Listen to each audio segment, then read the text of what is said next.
Bienvenidos al proyecto de emprendimiento de difusión cultural documental El Tungsteno. Somos estudiantes del segundo ciclo de la Universidad César Vallejo de la experiencia curricular denominada Cátedra Vallejo, a cargo del docente Manuel Alberto Sedamano Ballestero. En esta oportunidad daremos a conocer sobre la novela El Tungsteno, escrita por nuestro gran e ilustre autor César Abraham Vallejo Mendoza, conocido también como el poeta universal. Nuestro equipo de trabajo está conformado por Hernández Quintanilla José Manuel, Guamaní Félix, Licampa Licas Emilia y quien les habla García Vázquez Estefanía. A continuación, una breve introducción. La novela El Tungsteno fue publicada por primera vez en el año 1931 en Madrid, España, como parte de la colección Novela Proletaria de la editorial Zenit. Esta novela relata la historia de los abusos cometidos por parte de la empresa minera norteamericana que llega al pueblo del Colca, ubicada en el Cusco, para la extracción del mineral el tungsteno de las minas de Quivilca. Pues con su llegada, llega también al pueblo el maltrato e injusticias a las que fueron sometidos los indígenas en el Perú, sin auxilio de las autoridades. Esta novela es una denuncia social que hace César Vallejo contra los peligros de la penetración imperialista en el Perú, de las transnacionales mineras que son apoyadas por las oligarquías y los oportunistas de la época, que tratan de satisfacer su lucro insaciable a costa del sufrimiento de los indígenas, el cual es representado por el pueblo andino. Estos hechos se desarrollaron en el asiento minero de Quivilca en el Cusco, con ayuda de los indígenas de la zona, los autoridades y de algunos comerciantes. La minera norteamericana logra emprender su proyecto de extracción del mineral.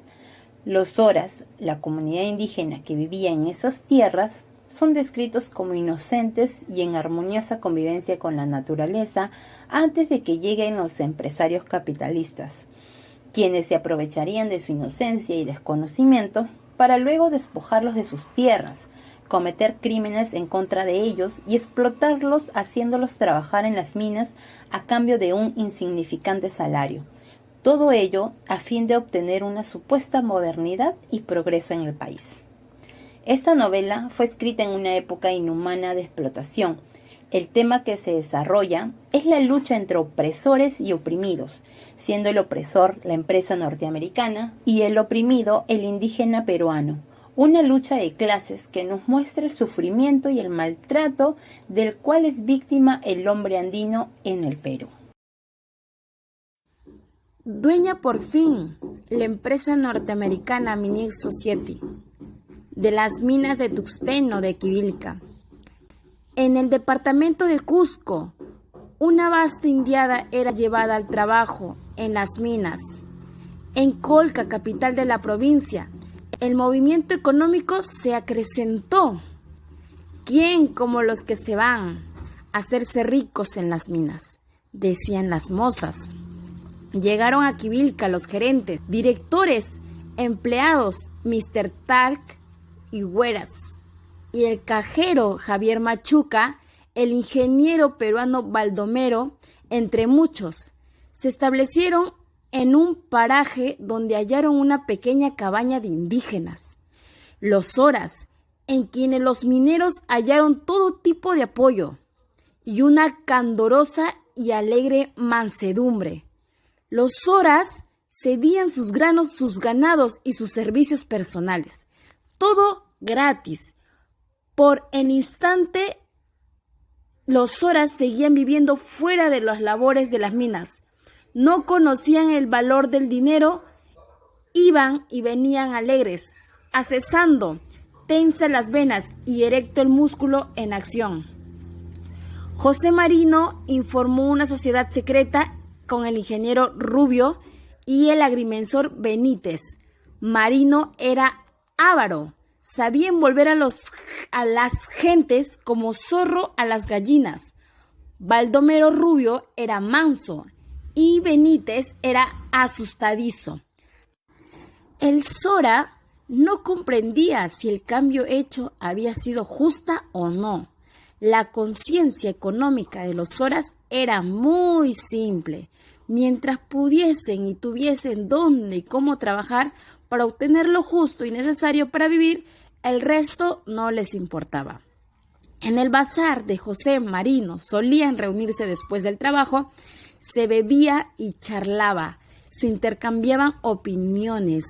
Leonidas Benítez decía: pobres Zoras, son unos cobardes y unos estúpidos. Marino le salía al encuentro y le refutaba tales ideas diciéndole que los indios saben muy bien lo que hacen. El cajero Machuca decía: los Zoras son unos indios duros, insensibles del dolor ajeno y que no se dan cuenta de nada. Unos fríos de corazón, les falta ser cristianos y practicar las virtudes de la iglesia. Marino mandó a Cucho, su sobrina, para que le llame a la Rosada Graciela a fin de que viniera al bazar. Vino Graciela la Rosada y Marino la hizo sentar con ellos. La Rosada estaba bien borracha por un preparado que el mismo José Marino le dio de beber. La Graciela seguía tambaleándose. Luego todos abusaron de ella. Primero los patrones Mr. Talk y Weiss. Los otros personajes entraron a la escena por orden de jerarquía social y económica. Lo hicieron en medio de una batahola demoníaca, y cuando encendieron luces en el bazar, vieron vasos, botellas rotas, una que otra mancha de sangre. Todo era un desorden. Y la Graciela no despertaba, estaba muerta. Todos callaron. Al día siguiente se enterró a la Graciela. Por la tarde de ese mismo día se presentaron de frente ante el gerente de la Mini Society, Mr. Talk, las dos hermanas de la muerta, Teresa y Albina. Venimos porque todos dicen que en Quilvilca que a la Graciela la han matado y que no se ha muerto allá. Nos dicen que es porque la emborracharon en el bazar. Mr. Talk se apresuró en contestar enojado: déjense de sonceras y vayan a sus casas. A la vez, Teresa y Albina cesaron de llorar y exclamaron: solo porque son patrones, por eso hace lo que quieren y nos botan así. Han matado a Graciela, la han matado.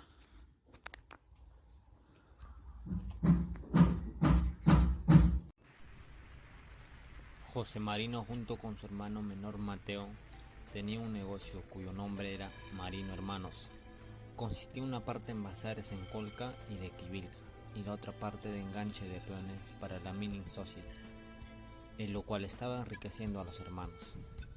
Mr. Tark le pidió 100 peones más para las minas, y fue así como el subprefecto pudo darles 2 peones, lo cual fueron trasladados de la ciudad de Quivilca hasta la zona donde ellos iban a trabajar. En la minería tuvieron mucho maltrato, no se les daba comida y todo era castigo constantemente. Todo ese maltrato recibido en el traslado de su hogar hasta la mina hizo que llegaran con poca energía y hasta el hecho que tuvieron que morir. Esta novela, escrita por el gran César Vallejo, nos demuestra y nos da a entender la llegada de una empresa transnacional dedicada a la minería en los Andes del Perú.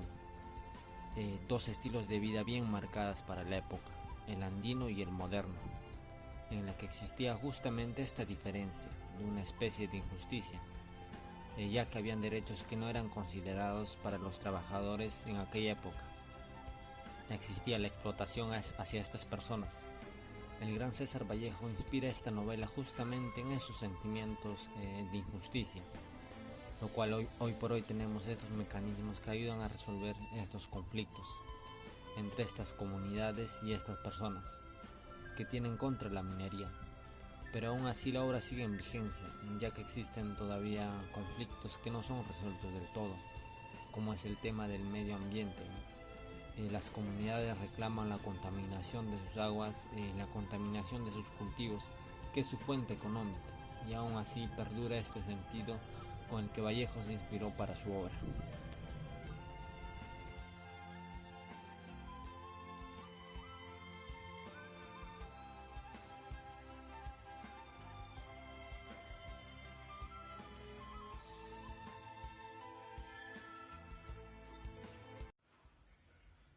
Bueno, yo voy a hablar sobre el tungsteno, exactamente la tercera parte, donde podemos encontrar la revolución causada en el pueblo de Quivilca ante los abusos de los hermanos Merino, José Merino exactamente, y todos sus hermanos, de las violaciones, las matanzas y el abuso de poder de la parte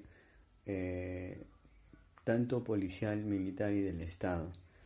El pueblo de Quivilca, con un joven herrero, Servando Huanca, ante el asesinato de estos dos indígenas traídos para la mina, porque ya nadie quería trabajar, por el poco sueldo que se daba, por los maltratos, el abuso, las violaciones y las matanzas, el pueblo se cansó también de las expropiaciones, porque engañaban a los pobladores con vasos de colores, con cosas triviales traídas de la capital, a pobladores que no sabían ni siquiera qué significaba país o qué era un servicio militar obligatorio. El abuso de las mujeres de la colorada Graciela, de la colorada Graciela. El joven herrero Servando Huanca, Leonas Benítez, y un apuntador que fue amante de la mencionada colorada, se reunían ocultamente, clandestinamente, para ellos poder pensar una idea de cómo pueden ellos hacer que la mina Minity Society se vaya a Quivilca, porque ellos siempre pensaban que la mina, que los recursos, que las minas daba, el dinero y todas las riquezas eran netamente del pueblo, que no debería irse a los yanquis, a Estados Unidos, a los gringos, como ellos mencionan. Entonces, ante el abuso de todo esto, ellos siempre estaban pensando cómo hacer eso. Entonces, Leónidas Benítez dijo que estaba con los obreros y que Servando Huanca siempre le daba la idea que ellos no podían confiar ni en abogados, ni en profesores, ni en ingenieros, ni en médicos, que el obrero estaba solo, que el obrero el obrero es del pueblo, que no es bueno confiar en ellos porque ellos son parte de los gringos, de los yanquis. Entonces Leónidas Benítez les dijo que él estaba con ellos. Entonces la mejor manera de que pueda la minera hacer una pérdida económica era haciendo una huelga, y que él se encargaría de incentivar a todo el área operativa, a todos los trabajadores, para que estas personas hagan huelga y haya pérdidas económicas diarias, de cifras millonarias. Entonces, ante esto, siempre se reunían, y Servando Huanca le parecía una idea genial, y siempre estaba que la riqueza que generaba la mina era una riqueza de la casa, del pueblo de Quivilca, que eso nunca se debería de ir, y cansado de las matanzas, de las violaciones de mujeres, que los militares también violaban, asesinaban, y que hacían casos omisos, que se moría mucha gente y nunca nadie sabía dónde estaban enterrados ni por qué los mataban, y en las minas los explotaban con sueldos míseros y matanzas. Y entonces el joven Servando Huanca fue el primero que levantó su voz de voto en la plaza de armas del pueblo, luego de salir de la comisaría ante la muerte por una brutal golpiza de José Marino. Ante el pueblo lo revolucionó, y siempre estaban unidos, y que siempre los obreros eran el poder. La importancia de la novela es el reflejo del pensamiento político del autor. En el caso del tungsteno, existe en Vallejo un evidente propósito social: la denuncia del imperialismo norteamericano mediante la expoliación de los indígenas y los abusos contra los obreros en las minas. Asimismo, muestra el propósito social que busca condenar el abuso, la explotación de los pueblos indígenas por parte del imperialismo estadounidense y el sometimiento de la clase dominante peruana a él, por intermedio de las grandes transnacionales mineras, las cuales son apoyadas por la oligarquía local, ¿no?, cuyo único interés es el mayor lucro posible, para lo cual no tienen escrúpulos en expropiar las tierras de los indígenas, pagar a los obreros bajos salarios y cometer una serie de crímenes. El tungsteno es un poderoso argumento a favor de la justicia social. Nos muestra todos los abusos que los trabajadores y las mujeres indígenas han sufrido. Nos muestra también cómo era la organización social y que en la actualidad esta no es ajena a nuestra realidad. Gracias por su atención.